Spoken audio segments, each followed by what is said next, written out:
caros alunos e alunas, bom dia, boa tarde, boa noite, dependendo do momento que você estiver assistindo essa gravação. E estamos aqui para dar continuidade ao nosso estudo de História Geral. Tá? Hoje, a segunda parte é referente ao tema Crise dos Mísseis Soviéticos em Cuba, isso, e que nós fizemos uma primeira gravação com os antecedentes dessa crise. Recuperamos lá, vou partilhar minha tela aqui com vocês. Aqui. E fizemos, né, os antecedentes, voltamos lá atrás no processo da independência de Cuba, a partir da Guerra Hispano-Americana, com a presença de tropas norte-americanas lutando contra as forças espanholas e que, no final das contas, garantiu a retirada dos espanhóis, não apenas de Cuba, mas também de Porto Rico, das Filipinas, né? E essas regiões passaram a ser, de alguma maneira, controladas pelos Estados Unidos, ou direta ou indiretamente. No caso das Filipinas, um protetorado; no caso de Porto Rico, um modelo que vai se chamar posteriormente de Estado Associado; e no caso de Cuba, uma independência política, mas uma total dependência do ponto de vista econômico, né? Inclusive com a questão da emenda Platt. Tá? Não precisamos voltar a isso, já trabalhamos esse tema. Vimos, né, uma mudança a partir da década de 30, no sentido de que, com a crise econômica de 1929 repercutindo, obviamente, nas relações entre Cuba e Estados Unidos, a queda das exportações cubanas de açúcar, de tabaco, para o principal mercado consumidor, ou praticamente todo o mercado consumidor desse produto, que era o norte-americano. Isso. A mudança também de política norte-americana, com o presidente Roosevelt elaborando, Franklin Roosevelt, o presidente do New Deal, a chamada política da boa vizinhança. Houve uma mudança no governo cubano, com uma ação que derrubou um governo militar e, através da presença de um outro militar chamado Fulgêncio Batista, um novo governo que caminhou no sentido de umas propostas mais nacionalistas. Pôs fim à emenda Platt, uma nova Constituição foi feita em 1940, garantindo liberdades, etc. e tal, e o próprio Fulgêncio Batista se elegeu presidente da República e passou um período de 4 anos fazendo um governo, né, no sentido muito próximo democrático liberal. Mas em 52 ele retorna para tentar as eleições presidenciais, percebendo que seria derrotado, conspira com outras lideranças militares e impõe uma ditadura. Essa ditadura vai cada vez se tornando mais violenta, gerando uma radicalização das oposições, o surgimento de oposições, inclusive armadas, o caso do ataque ao quartel de Moncada, e posteriormente a formação do movimento 26 de julho, Fidel Castro, Che Guevara, Camilo Cienfuegos, a tática do chamado foco guerrilheiro, isso, mas uma questão que eu fiz, enfatizei para vocês na aula, né, que é não imaginar a Revolução Cubana pela visão romântica de que foi apenas um grupo de jovens guerrilheiros que se levantaram contra a opressão e, portanto, conseguiram o apoio de toda a população imediatamente. Outros setores de oposição, principalmente nos centros urbanos, também se movimentavam, sindicatos, partidos políticos, organizavam greves, passeatas, etc., tudo bem, apoiavam e se apoiavam na guerrilha. Apesar da intensa repressão, esse movimento foi ganhando cada vez mais força, e em 1º de janeiro de 1959, o general Batista deixou a ilha de Cuba, foi para o exílio inicialmente na República Dominicana e posteriormente se refugiou em Lisboa, à época do salazarismo. A partir daí assumiu o governo revolucionário e a figura central, Fidel Castro. Eu disse a vocês, e torno a repetir, no primeiro momento, Fidel Castro era um nacionalista. O que ele lutava era contra o imperialismo, e no caso o imperialismo dominante era o imperialismo norte-americano. E entramos agora de novo numa reflexão sobre a situação da Guerra Fria. Lembre-se que, naquele primeiro momento da Guerra Fria, a tese das duas superpotências era a luta do bem contra o mal. ou você está do meu lado ou você está contra mim, o maniqueísmo. Isso criava uma série de problemas. Por exemplo, tá? Vimos, quando explicamos a questão húngara em 1956, que quando na Hungria surgiram tendências para criar um socialismo de modelo húngaro, ou na Iugoslávia, anteriormente, um socialismo de modelo iugoslavo, isso gerou uma reação da União Soviética. No caso da Iugoslávia, a expulsão do bloco socialista. No caso da Hungria, a invasão das tropas do Pacto de Varsóvia. Por quê? Porque o único modelo socialista viável, ou possível, perdão, não é nem viável, existente, seria o soviético. Tudo aquilo que fosse contrário ao modelo soviético não era socialismo e, portanto, deveria ser eliminado. Aqui também. Se você é um nacionalista, necessariamente você é anti-imperialista. Isso é uma decorrência da definição tua como nacionalista. E ao entrar em atrito com interesses do imperialismo norte-americano, com interesses de empresas norte-americanas, com interesses do governo norte-americano, evidentemente o novo governo passou a ser entendido como um governo, se não socialista, que tendia a se aproximar ao socialismo.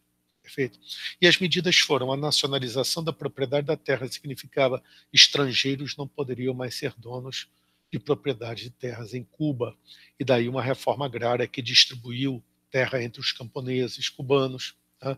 Eu lembro que quando falamos de Guerra da Coreia, né, citamos a questão japonesa, quem fez a reforma agrária no Japão, expropriando as grandes famílias daimyos, as grandes famílias de proprietários de terras no Japão, foi o general MacArthur, plenipotenciário no Japão, representando os interesses norte-americanos. Mas aqui a reforma agrária atingia interesses norte-americanos e, portanto, não foi bem vista.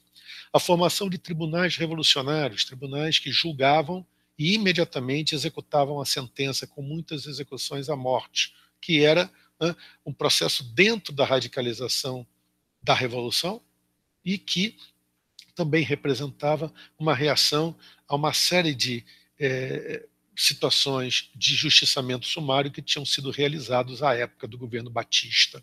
Tá? Mas isso era entendido pelo governo norte-americano como coisa de um governo comunista, evidentemente. A nacionalização das refinarias de petróleo, quando os donos dessas refinarias, que eram norte-americanos, se recusaram a refinar petróleo comprado à União Soviética por parte do governo cubano. Porque é exatamente o que vai acontecer. No momento em que essas medidas começam a ser tomadas, o governo norte-americano reage e decreta um embargo comercial. O que dito aqui de restrito é a questão de que alimentos e remédios não estavam dentro desse embargo comercial.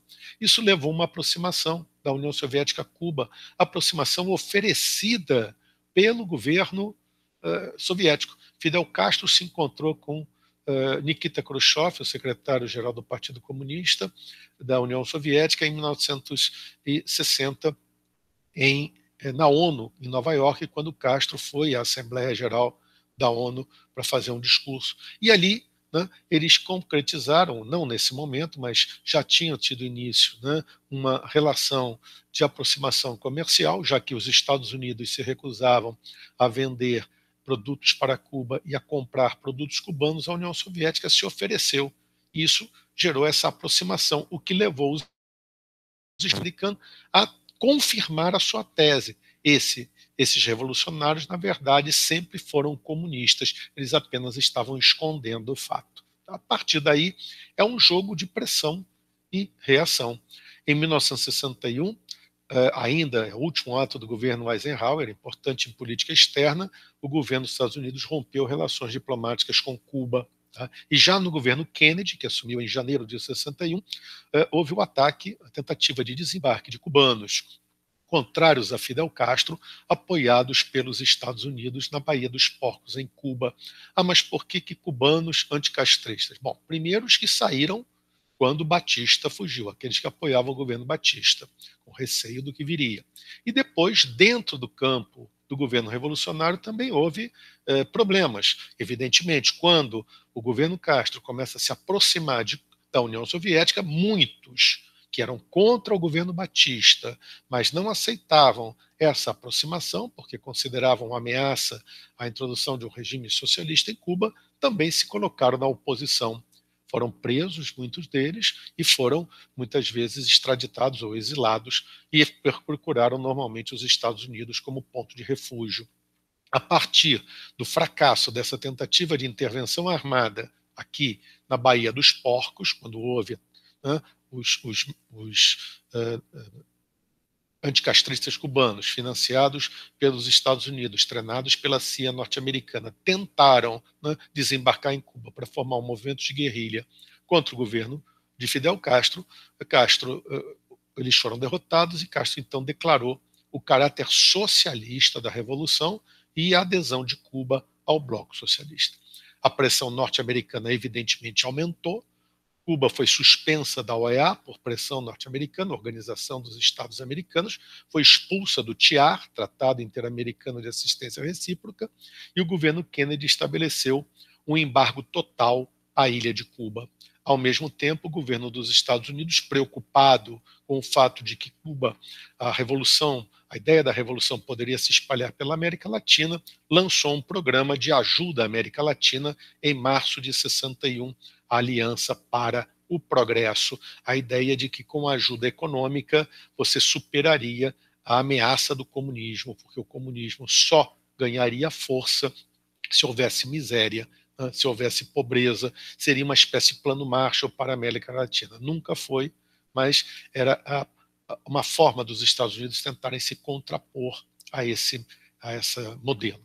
Certo? Agora, a crise dos mísseis ocorre quando Castro, com receio de uma intervenção, outra vez apoiada pelos Estados Unidos em Cuba, né, pediu, e o governo soviético aceitou, a instalação de mísseis de portada nuclear, com armas nucleares, em Cuba, voltados para o território norte-americano. Tá? Esses mísseis foram descobertos em fotografias aéreas tiradas por um avião espião norte-americano, que sempre os norte-americanos sobrevoavam a ilha de Cuba, a alta cota, e tiravam fotos para verificar o que estava acontecendo. Verificaram em fotografias a existência de bases que estavam sendo montadas por soviéticos. O presidente dos Estados Unidos, John Kennedy, tá, vai a uma cadeia de rádio e televisão e diz ter provas sobre a existência de mísseis na ilha de Cuba. Não mostra as fotografias para ninguém, tá certo? Fica um segredo de Estado. E decide implantar um bloqueio aeronaval a Cuba, dizendo que a segurança dos Estados Unidos e do hemisfério, do continente americano, estava sob ameaça. Os soviéticos, então, o bloqueio naval é isso, um bloqueio por marinha de guerra norte-americana, tá certo? Que garantiria, ou estabeleceria que nenhum navio que se dirigisse a Cuba poderia passar sem ser revistado pelos barcos norte-americanos que estariam aqui nesse bloqueio. Perfeito? O governo soviético diz que não vai aceitar o bloqueio, que seus barcos vão passar, e a tensão, evidentemente, aumenta no mundo. Por isso, a crise dos mísseis é considerada a crise mais grave de toda a Guerra Fria. Ao mesmo tempo que isso acontecia aqui na América, o Khrushchev movimentava tropas em Berlim Oriental e na fronteira entre as duas Alemanhas, o que colocava a possibilidade de um conflito que se estendesse também para a região da Europa. As Forças Armadas das duas superpotências estão em alarme, em estado de alarme. Na reunião do Conselho de Segurança de 25 de outubro, a crise durou 13 dias, tá? O embaixador norte-americano Adlai Stevenson mostra pela primeira vez as fotos, tá? Depois de ter questionado o representante soviético no Conselho de Segurança sobre a existência ou não de mísseis em Cuba, e o governo soviético negava a existência desses mísseis. Quando as fotos são reveladas, os soviéticos ficam numa situação de partir para uma situação de defesa, tá? Ficam acuados. Tá? Começa então uma longa negociação muito complexa, tá? Mas as ofertas começam a ser feitas até que o governo dos Estados Unidos, da União Soviética, por proposta soviética, eles aceitam, né, que as bases seriam desmontadas dos mísseis soviéticos em Cuba e que os Estados Unidos se comprometiam a não invadir a ilha, não apoiar nenhum tipo de invasão militar à ilha de Cuba, não tentariam derrubar o governo Fidel Castro e que retirariam mísseis instalados na Turquia, tá, na fronteira com a União Soviética, porque o argumento da União Soviética para esse caso foi: se vocês não querem, norte-americanos, mísseis soviéticos em Cuba pela proximidade com os Estados Unidos, vocês têm mísseis instalados na Turquia, na nossa fronteira. O governo norte-americano aceitou, embora essa questão dos mísseis da Turquia, da retirada, tenha sido só revelada 6 meses depois do acordo. Os mísseis foram retirados, aqui o navio soviético retirando os mísseis, e a partir daí a crise foi ultrapassada. A partir desse momento dessa crise, criaram-se mecanismos de contato mais direto entre os governantes das duas superpotências. Perfeito? Então, a crise dos mísseis foi esse momento de grave tensão na comunidade internacional, o medo de uma guerra atômica. Existem alguns filmes a respeito, alguns deles, inclusive, muito interessantes, porque todos os relatórios, né, todos os dados das reuniões secretas do governo norte-americano sobre o tema, do gabinete de crise sobre o tema, foram revelados, né, se eu não estou enganado, em 1992, 30 anos depois da crise, e foram abertos ao público. Então, existem alguns filmes que as falas dos atores que representam o presidente dos Estados Unidos, os seus principais assessores, se baseiam exatamente nas frases que foram ditas, porque essas reuniões foram gravadas e têm acesso ao público. Mais recentemente, os arquivos soviéticos também foram abertos ao público, e se percebe claramente que em alguns momentos se chegou muito perto à conflagração de uma guerra nuclear. Portanto, a ameaça foi mais séria do que inclusive se passou para a opinião pública mundial naquele momento. No final das contas, a ideia de que uma guerra desse tipo não seria, ela seria completamente sem sentido, pela questão da destruição mútua total, tá certo? E os acordos acabaram existindo. Tudo bem? O que confirma a tese da coexistência pacífica nesse momento. A ideia de que a guerra total não pode estar no horizonte dos governos dos Estados Unidos e União Soviética. Agradeço a todos a paciência de terem assistido esse vídeo e me despeço de vocês desejando paz e saúde. Um abraço.